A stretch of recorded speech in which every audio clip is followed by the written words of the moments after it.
All right, welcome everybody to From the Stands podcast here, focusing on high school sports, covering every high school sport we can. We're just putting an emphasis on Hall County. I'm Andy Roberts. I'll be your host on this podcast. Jason Loggins, Tony Cash will be the team taking you through this next year, this season, covering everything we can. I want to give you a little bit of a quick background how this ideal came up. All of it came about. Loggins, Cash, and I just over the course of the last 6 months to a year, just talking different topics in sports, learning that we all had a passion for high school sports. Just knew that, we've got great media in this town and in the state, but obviously limited on how much they can cover each week. Obviously limited on maybe some topics they can talk about or want to talk about. Either way, but we know the community wants to hear about it, talk about it, have more information on it, and so we came up with this idea of let's do it. That we're going to keep this thing real, raw, and relative. We're going to talk about all the topics that you hear sitting in the stands, you hear going to work Monday morning, all the good and bad that came out of sports, things that people wish they could change or that were changed, and sometimes just maybe afraid to talk about it. And so the three of us feel like we've got the guts to do that. So I'll give you a little bit of background on myself. From Gainesville, Georgia, went to Gainesville High School. Work here in Gainesville, Georgia. All three of us are at Siphon Logistics. Great company if most of you don't know. I've got my beautiful wife is a Hall County school principal. She can be a little nervous about me doing this. I'm not going to lie, but we know this is we just want to get a lot of good information out there. Got three sons, high school, starting his sophomore year is Lewis Roberts at Lakeview. Grant Roberts will be starting his 8th grade year at Lakeview. And Brooks Roberts, my youngest, telling it up, will be starting his 5th grade year at Lanier Elementary. So all three in athletics, 2 different school systems there. So it's kind of like the insurance commercial, I've seen a lot. So I'm not going to say I know a lot. I'm learning a lot. So I'm going to bring a little bit of that aspect into it. Jason, if you want to give us a little bit of your background. Yeah. Really excited to be doing this. We talked about it months ago, and for this to, to start like this, it's pretty neat. I'm pretty passionate about it too. So I'm really excited about what's in store for everything here. I'm the oldest one out of the bunch. I have a 26-year-old daughter. I graduated from North Hall, so I've been around Cash's kids and Andy's kids for the last few years, and so I've been engaged with the county sports, and I just love Hall County and the athletes that we have, the student athletes that we have here, and sometimes I feel like that, other cities and counties get the recognition that we should be getting. And so this is what we want to talk about. It's like what Andy said, raw, real, and relative. I'm probably going to be the more raw one out of the bunch, but I'm just excited. And, thanks for the Siphon media team for helping us put this together. So, Cash, what about you? Well, I'm Tony Cash. 39 years old, grew up in Haversham, decided to leave Haversham and go to Lakeview Academy and graduate from there. Left there my junior year, which was a bit awkward, making new friends at Lakeview, but made lifelong friends. Won a state championship in baseball in 2004, which was pretty awesome. Felt like we were the talk of the town back then. Gainesville was in it, and I think they got put out in the Elite Eight. So then it was just us still playing baseball into June, which was awesome. Married to a beautiful woman. She is now a priority sub down at our high school, Cherokee Bluff. She gets to go there every day. She's enjoying it, she said. She, seeing the kids, seeing old coaches that she knows. So she enjoys that. Got 4 kids, 3 boys and a girl. Range from 11 years old, my oldest, Liam, in middle school at Cherokee Bluff. And then I've got 8-year-old triplets. And yes, I did say triplets, and yes, it was a shock to our system.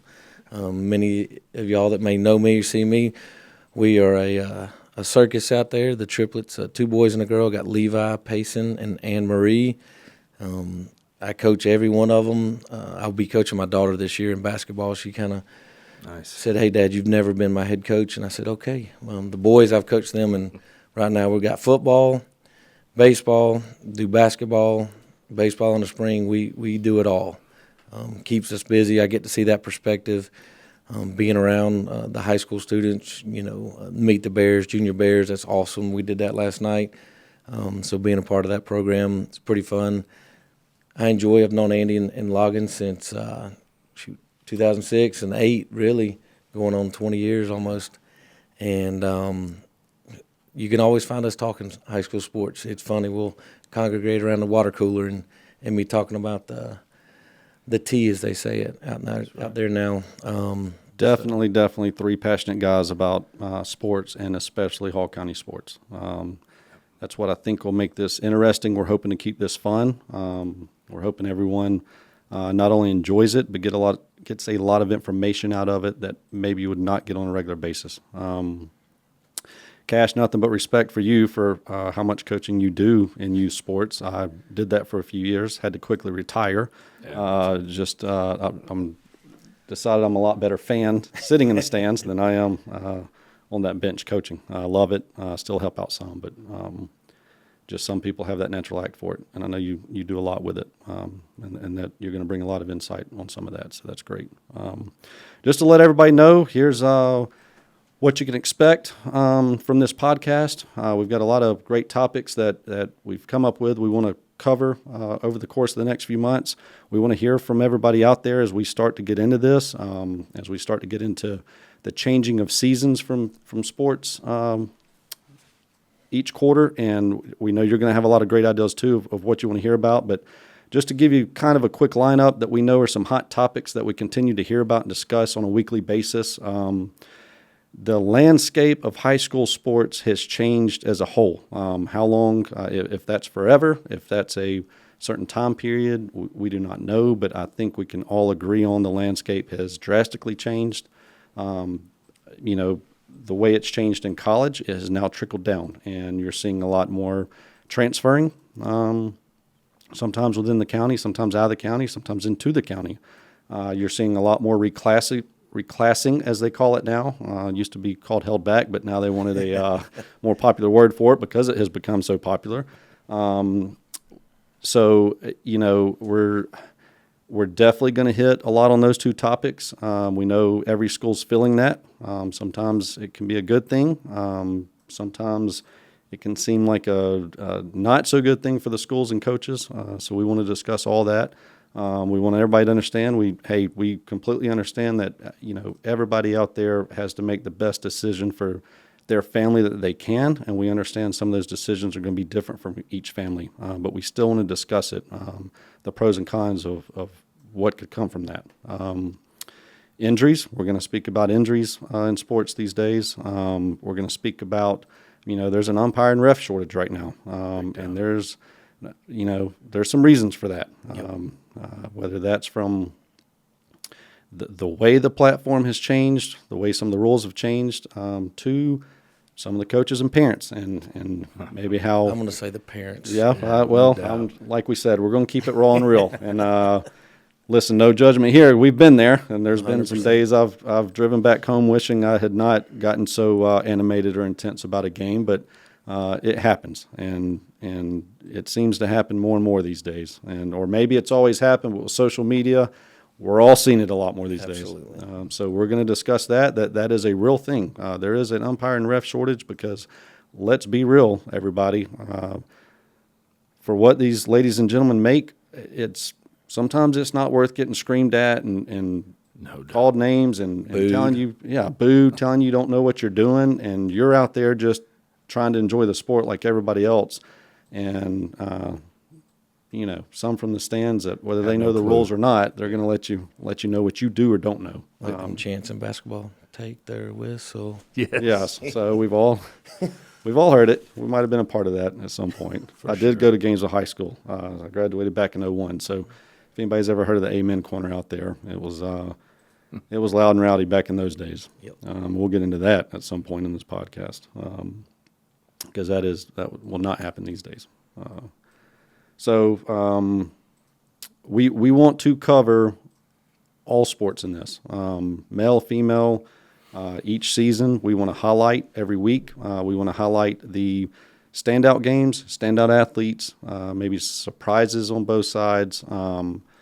We'll do recaps from the week prior, and then we'll do showcases on upcoming games for the next week, just to get that out there. And then each week we're going to have what we call a hot topic, and that will be discussed.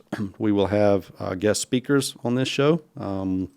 I know the three of us have already reached out, and guys, we are as excited as we can be about this. What we're going to call an all-star lineup of guests on here that have already committed is just an understatement in my mind. We've got Hall of Fame coaches, former and current pro athletes, current coaches in Hall County, current athletes in Hall County, and we think there is going to be a lot of great discussions that come out of this. And again, just number one goal is to get this information out to everybody. We have a great community here. We already know how many athletes have come out of Hall County. Mm-hmm. Some of the great stories of great games that have come out of Hall County. And with the growth we've seen, we're continuing to see that more and more. And we all love talking about it. And so we want to talk about it with all of you. And so anyways, any... Yeah, I'm just excited about, the student athletes that we're going to have in here talking about, different topics for them, how they're handling situations with transfers in and whatnot. But also the Hall County legends that we're going to bring in is what we're calling it. The people from back in the day that's had success or had a lot of success, and just bring them in and talk about it. Just talk about the state of Hall County sports this day and time as compared it was when, they were in school 20, 30, 40 years ago. So just really pumped up about it. So. Oh, yeah, very excited. I mean, Hall County is one of the larger counties in the state, particularly. What do we got, 10 schools now? There's 10, 11? 10 high schools, including the two private schools in the county. In Hall County alone, I know this, there's 40 school buildings and like 23,000 students. That's elementary all the way up. Oh. We're I think the 10th largest school system in the state. I think it was 156 counties in the state, and we're the 10th largest. Didn't know that. Yep, I learned that fact a few weeks ago, actually. Well, I'm impressed. I'm going to quiz y'all for a second. Next week, I guess we'll say officially the first week of football coming out. Yep. In Hall County, how many football games do you think there are next week? Next Friday. Well, I know somebody's off already. They're not starting until the week after, so. You're going to have a few inner Hall County schools playing each other, but maybe not all. I'm going to take that into account. Let's see. We're talking, what do we say, 12 10 schools? 10 teams. 10? Yep.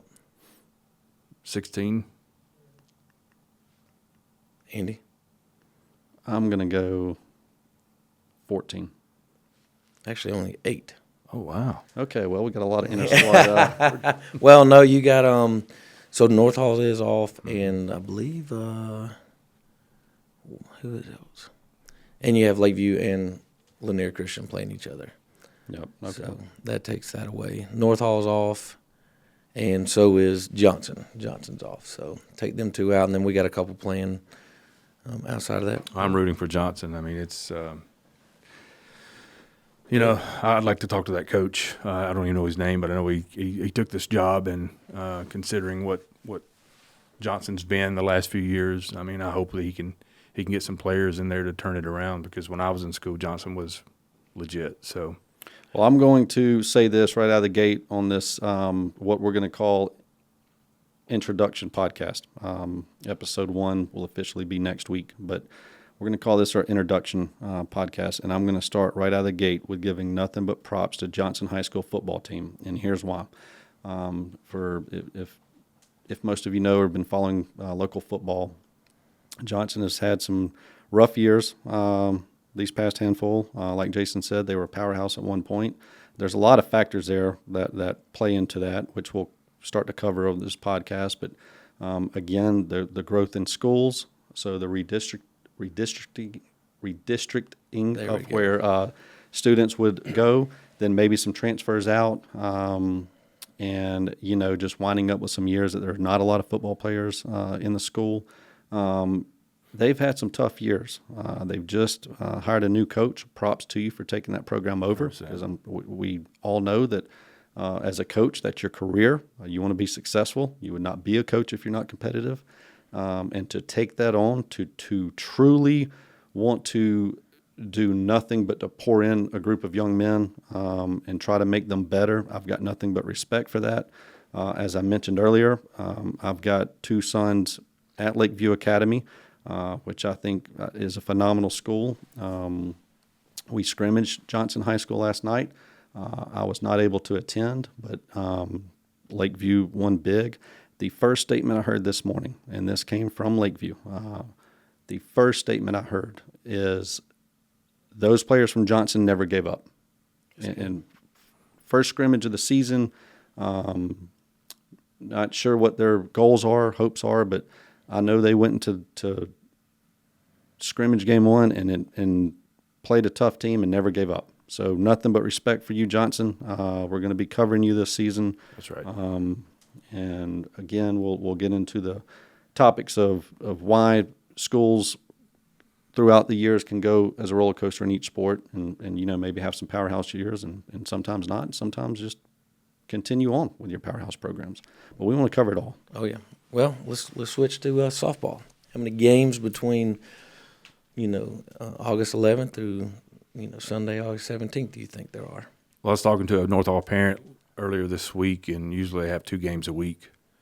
So, I mean, again, if you have 10 schools, that's a lot of softball. Mm-hmm.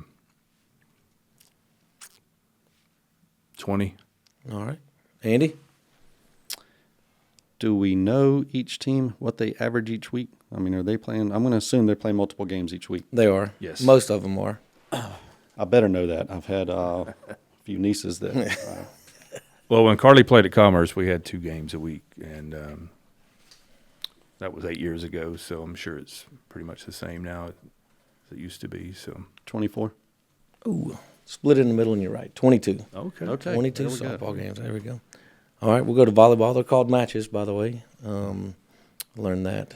Can't say volleyball games, volleyball matches. They are matches, and I'm going to tell you right now, I've got a sister-in-law just down the road coaching varsity. She's pretty well known in the volleyball world. Okay. So let me quiz you guys for a minute. Okay, it is called a match. All right. Do you know what a set is? I do. Okay, how many sets in a match? 2. If you win the first 2. Oh, is it best 2 out of 3? Standard high school volleyball match, you've got to win 2 out of 3. Well, the parent that I talked to, their team's not very good, unfortunately, so they only play 2 sets, it seems like, every game or every match.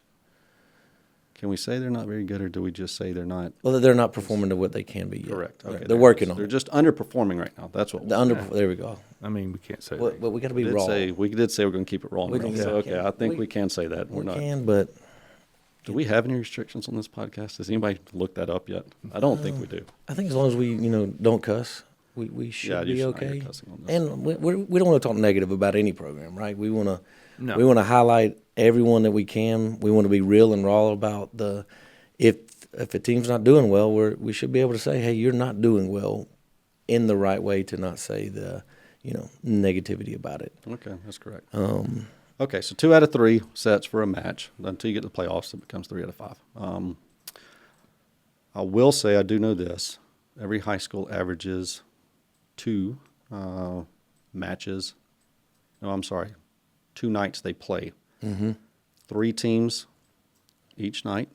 So So glad you brought that up because it's a struggle going through the websites to figure out how many matches there are, where they're played at, and where you talk about having three teams to a match. Some schools only listed 1, and I'm like, these other schools list 2, they list 1. I'm really confused. I'm feeling like I can learn the game of chess before I figure out Yeah, how many 100%. volleyball matches in Hall County. Okay, so 3 teams show up. I know Mm-hmm. this. Okay, so let's just say, you got East Hall, North Hall, and Gainesville. Okay, playing on a night. They each play each other. So we're going to call that 2 matches. Right. Play 2 nights. It's 4 matches. 10 schools, right? Yep. but there are inter squad, right? So 29. Loggins, I have no clue. like his brain's starting to hurt. Yes, He tells Yes, us. yes. It's like Loggins is an overload right now. everybody. that's Okay, just- he's back in high school. Yes. He's back in high school. Friday trying to- 95. Woo. He couldn't learn chess or the volleyball matches. All right, here We didn't have that. okay. 32. Andy, you were the closest. 28. From what I found, Okay. 20. What was my guess? 29? 29. Thank you. Hey, you must have excelled in I math. think we might be qualified to do some of this podcast. Some of it. Okay. Yeah. I did go to North Hall, so Yeah, well, we'll talk about that later. And in cross country, by the way, anyone out there with cross country, I'd love to get the schedule to see when y'all play. I didn't find anything about when the runs are. From what I understand, you show up, you run, and then obviously the fastest wins. But I'm sure there's more to it than that. I know they train. I know that there's a lot that goes into cross country. It's a big thing. Multiple schools at one meet. And multiple. I think there's like, 10, 15 schools at one meet potentially? Yes. I know, when you look at Hall County Championships, I'm going to think they probably average 4 or 5 schools at a meet. Okay. I'm going to guess. I would like to learn that. Any cross country people out there, please let us and know. I think we know some up there at North Hall and Gainesville. Yeah. Ernesto and Yep. And I'm going to tell you right now, Hall County, I'm not going to say I enjoy running. I run. I don't know that enjoy is the word for it. Running run. makes no sense to me. Just Okay, so you well, know. I don't like running. I did run back in high school and track, a little bit of cross country. I truly enjoy cross country and track. Love track. We have got some outstanding runners in Hall County right now. Currently, we've had some outstanding runners come out of Hall County. Definitely one of the sports we feel like is probably under advertised a little bit, if There that's you go. that's the right words. We're definitely going to put some highlight on that. Because again, there's some student athletes doing some big things right now in Absolutely. running. So yeah, we're definitely looking forward to covering that. Yeah. So that's all that I believe that's the only sports in right now.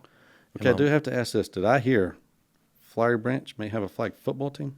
I think it's heard girls flag football team. Okay. I think that's the newest sport coming Yeah. out. I don't know when that's being played.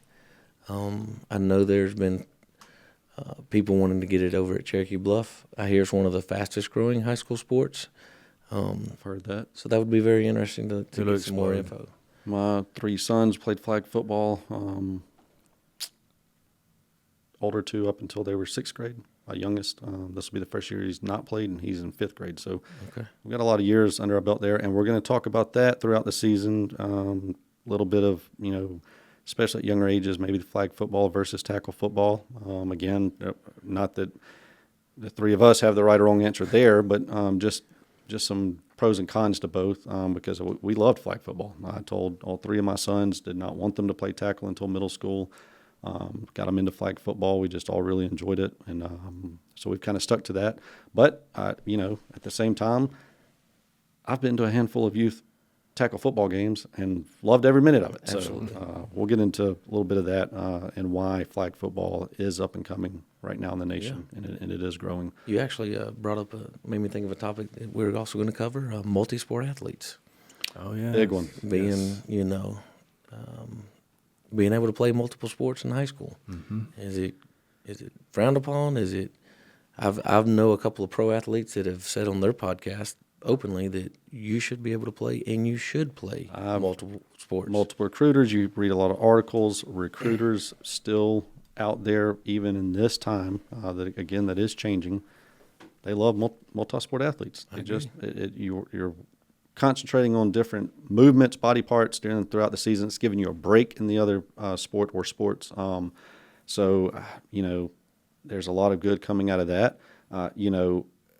Recruiting. We're going to talk about that on this podcast. Yep. That's a big topic for any student athlete wanting to play at the next level. I have learned a lot in the last 6 months on that. Okay. As my oldest son is a rising sophomore, just started kind of listening to some different people and researching, and eye-opening on some of the stuff, what recruiters, what they're looking for and how this even works. But let's keep it real. I think everybody out there would probably agree playing multiple sports is a great thing for these athletes. Yeah, no doubt. But the flip side of this, if we're going to keep it real, is that so easy to do in high school now? You gotta look at the schedules, look at the overlap, look at the training. I mean, you're training. I mean, I remember growing up when I played basketball. Yeah. I played basketball and baseball. In the summer, basketball, I think we'd go on 1, maybe 2 camps, and that was it. The rest you were on your own. Baseball, I did play year-round when I was in high school, but from now what I understand, basketball And baseball don't mix. Well, I mean, in the summer, it's huge tournaments. You're playing throughout, and then you throw football workouts in there. They're early in the morning in summers, weightlifting, practice, spring practice. You know, it's hard to do football spring when you're doing baseball. It's a lot. It's a lot. It's a lot. It's a big requirement. And these days, yes, completely different than when I was in high school, which was a long time ago. It is. Not only do, we all know travel. Travel ball is become a business now. 100%. So, and almost every sport can you play year-round now. Yep. And now at the high school level, it's, like you said, summer ball for the fall and winter sports. There's a lot of it. Mm-hmm. So, baseball, basketball, and football. I can speak to those 3 right now that in the summer there are basically games. There's summer leagues in all 3 sports. So if you play 2 of those or all 3, what do you do? And one reason we're going to have former and current coaches on here, we're going to discuss this topic. We're going to ask them straight up because let's keep it real, coaches. I think the coaches would even agree. Hey, I'd love for the athletes to play multiple sports because they know what it does do for them. But the flip side of that is, if they've got a schedule, even if it's off season, you want your athletes there. Yep. And so this is not making it easy for the athletes. I know this is a stress to a lot of them. Mm-hmm. Don't know the right answer here. And again, we're not here saying one's wrong or right. We don't know what the right answer is, but we definitely want to discuss it because it's getting harder and harder on these high schoolers to play multiple sports. It is. The day of 3-sport athletes is so limited. I mean, I can tell you, I did it for a little bit in high school. I can tell you right now, I know I couldn't count over one hand how many do it of the ones just that I know. I know there's more than that do it, but not many. Right. You don't hear of many of them anymore, especially if, if your goal and passion is to play at the next level, you feel like you start getting that sense of urgency, that anxiety of I've got to train at this sport year round or I'm going to be behind. And we're definitely going to talk about that topic because let's keep it real, parents. We put a lot of pressure on our children, and I think we as parents feel the anxiety more than they do sometimes. Yep. And sometimes we all just need to take a deep breath, sit back, let our children be children. And this sports, I do not feel has to be year round. Well, that's the pros and cons of travel ball. Basically, that's when I was in high school in the early 90s, we didn't have travel ball. We had football, then we rolled into basketball. And basketball, we rolled into baseball or football and wrestling, But now with this baseball 24/7, it's just I think some of the basketball players are getting punished if they play baseball because they're getting a late start. And when the baseball guys that's been there the whole year during basketball season, they're getting the reps in. The basketball team, if they make it to the playoffs, that's going to extend them even further. And so they're behind. And the coach can say whatever they want to, but they're not getting their shot because of the true baseball guys, the one sport guys, if you will. So great point on that. And I'm going to tell you this, Lewis, my oldest son, he plays baseball, has since he was 7, I believe, and he pitches. And so, as you have school ball and travel ball, you really have to be careful. And again, I'm learning all this, everybody. I'm not here preaching a sermon on what you should be doing with your baseball players. I'm learning all this, but I really have this last year and a half have sat back and just thought, okay, that's a lot of throwing, especially for pitchers. And I've seen so many kids, that pitch that will then come off the mound and they're over on third base or shortstop or out in the outfield, and they're immediately throwing long again and hard. And so I've really started to sit back and think, okay, need to make the right moves here for my son, because whether, and it is his dream to go play sports at the next level.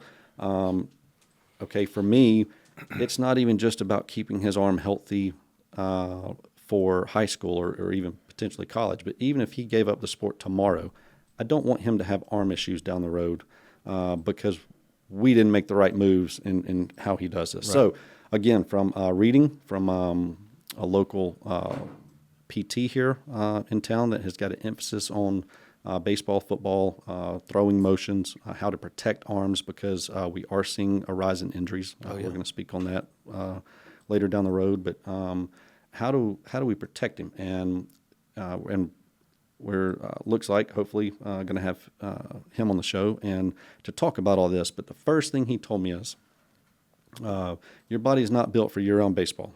I've heard that from MLB doctors. The myth these days of, and let's keep it real. I've heard this from multiple people around baseball parks and especially in travel. Hey, my son's built for this because this is the only sport he plays. I'm just going to tell you what I've been told by doctors. Nobody out there is built for this. No. Not for year-round. Not for throwing, the motions of what that does to your body. So even if it's your own sport, not trying to offend anybody, we have played year-round baseball at times. These kids are not built for that. No. They're not. And so this particular PT told me 2 to 3 months. He does not need to pick a baseball up. 2 to 3 months. Don't even touch it. He loves that he does also play basketball. My son plays basketball. He said that's, again, one of the best things you can do, take a break from baseball. Yep. But so I sat back. So as I'm thinking for myself, okay, I'm going to make sure this happens. He's not throwing a baseball for at least a couple months, working out his schedule for that. I sat back and thought, okay, there are a lot of baseball players out there. How many don't touch a baseball for a couple months?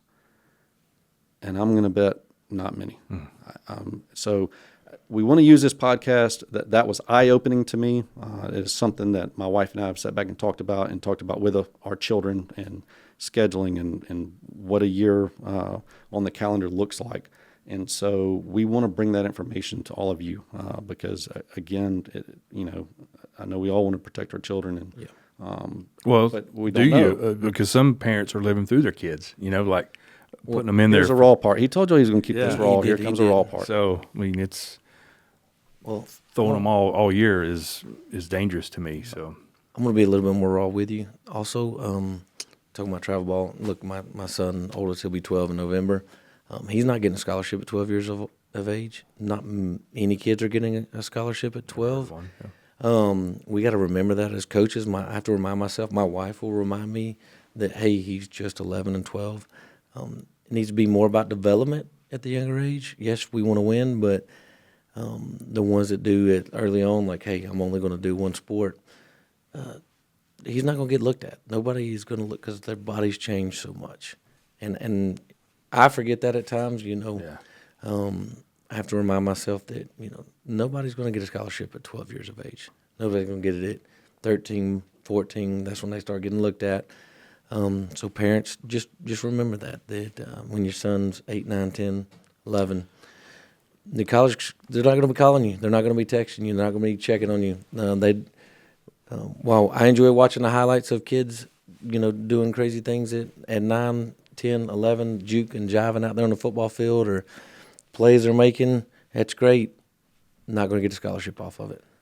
Well, is it true that you have to pay 2 different costs for spring and fall ball for baseball? If it's you've got to cover the cost for all of it. So some teams will do one cost that covers all of it. Some teams will break it up 2 costs, but yes, cost has to be covered. It does. And this was an eye-opening statement for myself as I was thinking about all this and reflecting on this. And so I want to say this because it was a great point. So one of the coaches, Lewis, has had baseball. Played in high school in Georgia. He was recruited, had some friends that were recruited, and then now been in an organization he is in, talks to recruiters, as they call, about, these athletes and to ask questions on them as they're possibly recruiting them. What he told me, and, my oldest now is 15, was such a great point. We're talking about, okay, you all know perfect game in PBR as far as the Southeast goes around here. Two biggest platforms for baseball, tournaments, showcases, that kind of thing. And yes, as parents, we all stress, we got to be doing this. They got to be playing. They've got their stats on perfect game. They got to be higher. Come on, we got to get better stats. Here's what the coach told me. Andy, most recruiting is going to be done when they're 17 and 18. Yep. That's number one. So you can really start focusing on things like that when they're that age. The recruiters I've talked to, a few of them have told me, and I'm going to tell you, I don't know of any recruiter that has ever gone back to any perfect game website or any kind of platform to look and see what a kid's stats were at even 14 and 15 years old. Okay.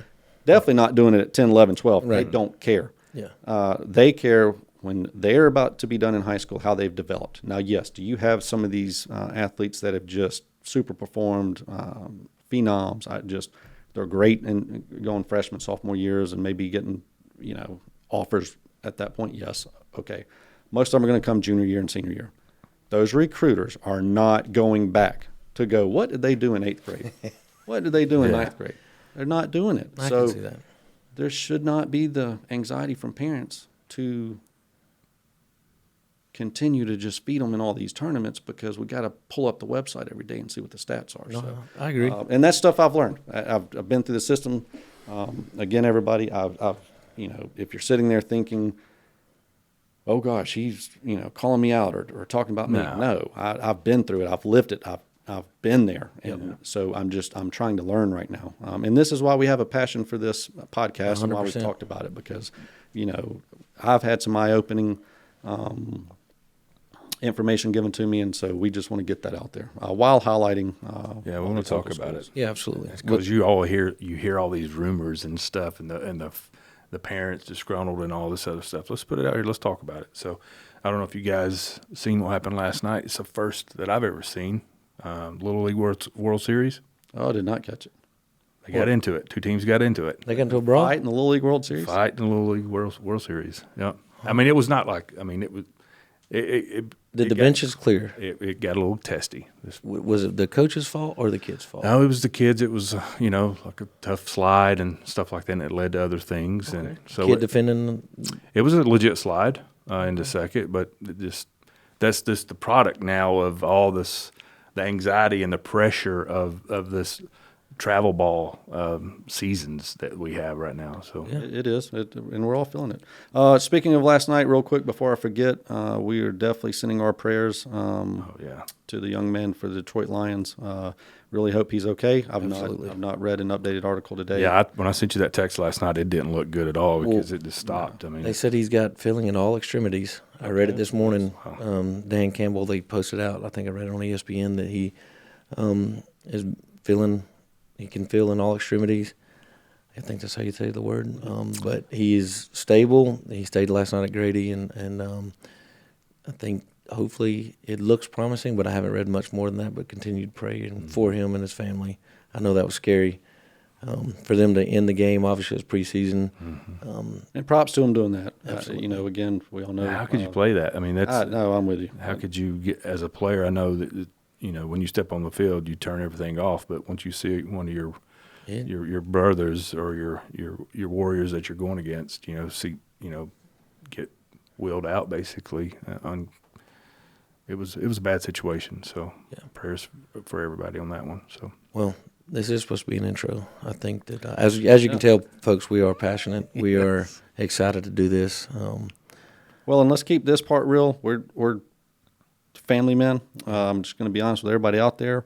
My youngest son is 10, and he can be pretty dramatic playing sports, as all of anybody that knows Brooks Roberts just knows. It gets a little intense. When we're talking about intense individuals, my youngest son might be the definition in the dictionary. He's currently outside at our basketball goal playing with Cash's. All four of them are out there. Okay, so we got 5 out there. Yep. We have no idea right now what state we're Well, going to find. I'm sure Brooks is everybody. probably leading it, but My wife Tara, she's out there. Okay, good. She's actually texted me. I think she tried to bring them in the AC.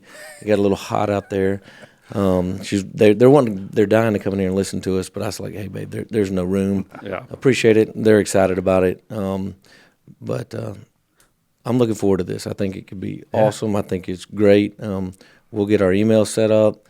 We'll get our Facebook, our X, our TikTok, Tic-Tac, as I like to call it, all of that out there so we can, parents, as you hear this, got questions, suggestions, topics, we want you to throw them at us. We want to try and cover, like we said, we want to cover all sports, all teams as we can, as time limits us, and just enjoy doing it and highlight everything and everyone that we can with the guests that we have come on, with the hopefully players, student athletes that they come on. Loggins, I like that you keep saying that because they are student athletes. they are. Yeah. They got to study. When, I don't know.